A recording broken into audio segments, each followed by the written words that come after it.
Assalamualaikum warahmatullahi wabarakatuh. Perkenalkan, nama saya Muhammad Faiz Ukmana dari kelas 10-6 absen 23. Saya dari kelompok 2 pada proyek 4 ini. Sebelumnya saya memiliki narasumber yaitu dengan Ibu. Perkenalkan, nama saya Dewi Ayu Pangestu. Pekerjaan saya wirausaha. Kemudian saya pengguna BPJS kelas 3. Saya sudah menjadi peserta BPJS sejak tahun 2015. Nah, sebelumnya kita akan lanjut ke pertanyaan yang pertama, yaitu mulai kapan sih Ibu ini menggunakan BPJS? Ya, yang seperti yang sudah saya katakan tadi, saya sudah menggunakan BPJS atau bergabung di BPJS itu sejak tahun 2015. Oke, terus bagaimana proses pendaftaran BPJS? Apakah dalam proses pendaftaran itu ada kendala atau ada masalah dalam pendaftarannya? Oke, so far yang selama saya jalan itu nggak ada masalah apa-apa sih Kak. Cuma waktu itu kendalanya di pemilihan vaskes, karena waktu tahun 2015 tersebut vaskes untuk pengobatan gigi dan pengobatan umum itu berbeda. Jadi untuk umum kita harus pilih vaskes apa dan gigi apa, karena saat itu belum semua vaskes memiliki poli untuk gigi. Itu aja sih kendalanya. Jadi ada perbedaan gitu ya, Perbedaan, antara betul. umum dengan yang khusus. Betul. Oke. Tapi untuk yang sekarang ini udah gimana? Kalau sekarang kebetulan vaskes kami yang memiliki poli gigi. Jadi udah nggak ada masalah seperti tadi sebelumnya. Jadi dapat perkembangan gitu ya? Betul. Terus boleh dijelasin nggak sih pengalaman Ibu dengan BPJS ini? Apakah ada pengalaman guru atau pengalaman yang dapat membantu Ibu selama penggunaannya? Oke, sejauh ini saya senang sih, BPJS sangat membantu kami sekeluarga, terutama untuk hal-hal yang urgent ya, yang harus membutuhkan penanganan khusus kan. Kebetulan saya juga melahirkan secara sesar Mas. Jadi sama-sama kita ketahui biaya sesar nggak murah ya. Iya, karena itu BPJS membantu banget sih. Tapi ada poin minusnya nggak sih dalam penggunaan BPJS? Minusnya, oke. Kalau untuk minus pasti ada. Pertama mulai dari vaskes 1. Vaskes 1 itu biasanya antrian. Kita udah sama-sama tahu kalau udah pakai BPJS pasti ngantri. Kedua, susah untuk minta surat rujukan ke rumah sakit. Jadi misalnya nih, waktu saya mau melahirkan, saya maunya di rumah sakit ibu dan anak, tapi mungkin waktu itu belum bekerja sama atau gimana, mereka menyarankan untuk ke rumah sakit tersebut, rumah sakit ini, rumah sakit swasta di Pondok Bambu. Iya gitu. Nah, kritik dan saran apa sih yang pengen Ibu sampaikan terhadap BPJS ini?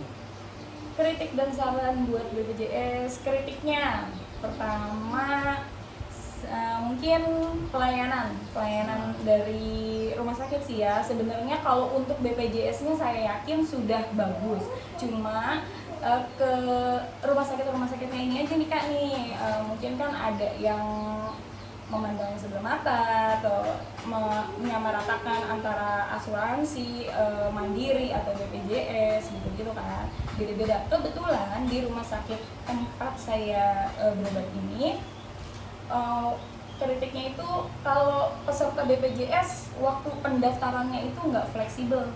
Fleksibelnya gini, praktek dokternya itu misalnya sore atau malam, saya harus datang dari pagi.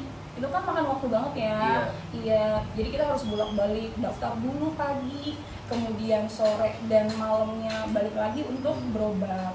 Dokternya juga tuh kebanyakan jadwal praktek jam berapa, tapi datangnya jam berapa gitu. Jadi nggak on time. Itu sih yang utama banget nih buat saya, kritikan buat BPJS. Mungkin bisa dibicarakan dengan pihak rumah sakit ya, supaya jangan membeda-bedakan lah antara kita kan juga BPJS, pengguna BPJS yang bayar loh, nggak yang bantuan dari pemerintah gitu.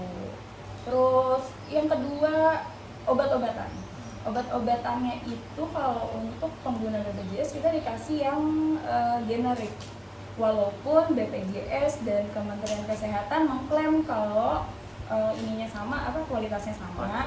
Cuma kayaknya tetap aja deh, karena dokter juga tetap nanya nih ke kita, ibu mau obat yang di cover BPJS atau yang paten begitu.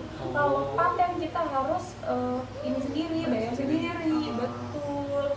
Itu sih harusnya. Kalau kita bayar BPJS juga nggak murah, terus juga setiap bulan juga kan kita nggak sakit, siapa sih yang mau sakit gitu kan. Iya, kita bayar terus setiap bulan, tapi dalam setahun paling kita berobat 1 atau 2 kali gitu kan. Itu sih obat-obatan. Terus apa lagi ya? Udah sih. Terus kalau untuk saran, ya. Oke. Sarannya katanya mau menyamaratakan antara kelas 1, kelas 2, dan kelas 3, tapi sampai saat ini belum terrealisasikan. Kebetulan kami BPJS yang kelas 3 nih Mas, yang iuran per bulannya 35.000, sedangkan kelas 1 dan kelas 2 lebih mahal ya. Katanya kan mau disamaratakan nih, tapi sampai sekarang belum terwujud gitu. Walaupun alhamdulillahnya kebetulan ada pengalaman juga. Kami kan BPJS kelas 3, orang tua saya operasi dirawat karena kita BPJS kelas 3 dan kebetulan ruangan inapnya penuh. Ternyata kami dengan kebijakan rumah sakit ditaruh di kelas 1 tanpa harus nambah biaya apapun. Itu sih kesan saya tuh bagusnya gitu. Walaupun kita kelas 3, kita ya Bu, misalnya ruangannya penuh, harus cari rumah sakit lain, itu enggak Mas. Ternyata selama ada bed di ruangan itu, ya udah, karena yang kosong kelas 1, alhamdulillah kita dapat pelayanan kelas 1. Walaupun kita BPJS terdaftar BPJS kelas 3 gitu. Itu sih yang keren banget gitu Mas. Dan yang terakhir, harapan Ibu nih terhadap BPJS ke depannya itu seperti apa? Harapannya bisa rata deh, karena saya yakin nggak semua masyarakat Indonesia punya BPJS. Walaupun pemerintah sudah menggadang-gadang semua wajib punya BPJS, semua harus terdaftar di BPJS, tapi nyatanya nggak ada. Contohnya kayak ya kita lihat deh, kayak pemulung-pemulung atau saudara-saudara kita di luar itu, jaminan kesehatan itu belum ada gitu. Maksudnya belum ada karena mereka nggak ngerti cara daftarnya, mereka harus kemana gitu tuh. Paling sih kepengennya, harapannya pemerintah lebih aware aja sih ke saudara-saudara kita yang nggak ngerti itu kan. Yang misalnya ada contoh lagi, tetangga kami itu nggak punya identitas, nggak punya KTP karena pindahan dari suatu daerah. Jadi dia sakit, apa-apa harus bayar ya, karena terkendala dia nggak punya identitas. Jadi tolonglah BPJS bantu saudara-saudara kita yang kesulitan buat mendapatkan jaminan kesehatan ini gitu. Lebih perhatian lagi. Betul. Terus juga saya perhatikan kan BPJS ada yang di cover pemerintah, ada yang pribadi kan. Nah, kebanyakan nih yang saya tahu yang di cover pemerintah nggak tepat sasaran Mas.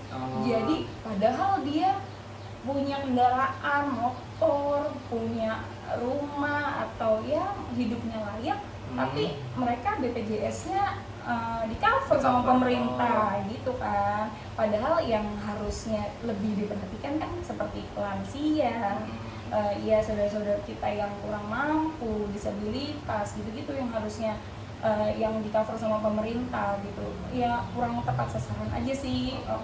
Betul, itu aja sih. Dari hasil wawancara kami, tentunya banyak sekali nih pengalaman Ibu tentang penggunaan BPJS, mulai dari keluh kesahnya, terus juga manfaat yang Ibu ini rasakan. Nah, sekian dari wawancara yang telah kami lakukan. Semoga bisa bermanfaat dan dapat mengedukasi ke semuanya. Wassalamualaikum warahmatullahi wabarakatuh.